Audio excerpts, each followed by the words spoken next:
Le 3 janvier dernier, Pelé, la légende du football, a été enterré chez lui, au Brésil. Une cérémonie suivie dans le monde, mais pour son fils Edinho, une personne a vraiment manqué ce jour-là. Le 29 décembre 2022 est un jour à marquer d'une pierre noire pour tous les amoureux de football. Ce jour-là, Pelé, l'un des plus grands joueurs de l'histoire de ce sport, meurt à l'âge de 82 ans des suites d'une longue bataille contre le cancer.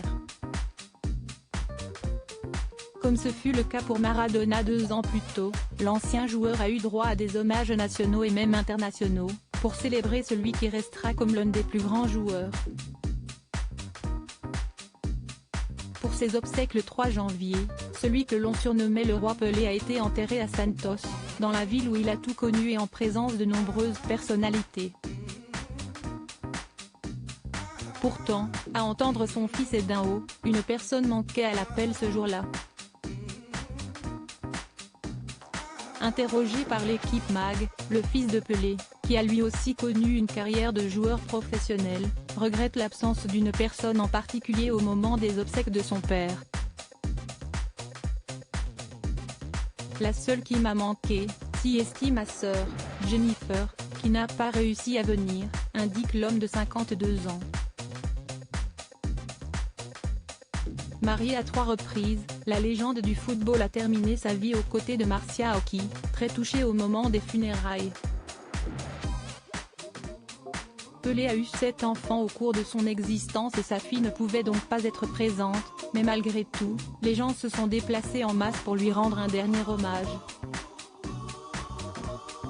On a reçu plus de 300 000 personnes à Vila Belmiro, le stade de Santos.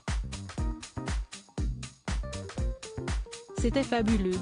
Pourtant, ça ne m'a pas surpris. J'ai accompagné mon père durant de nombreuses années et j'ai constaté tout l'amour que les gens ressentaient pour lui, raconte Edinho. Seul joueur de l'histoire à avoir remporté la Coupe du Monde à 3 reprises dans sa carrière, Pelé restera à jamais comme l'un des joueurs ayant marqué l'histoire du football. Après une carrière très prolifique, la fin de vie du Brésilien a été marquée par des problèmes de santé récurrents.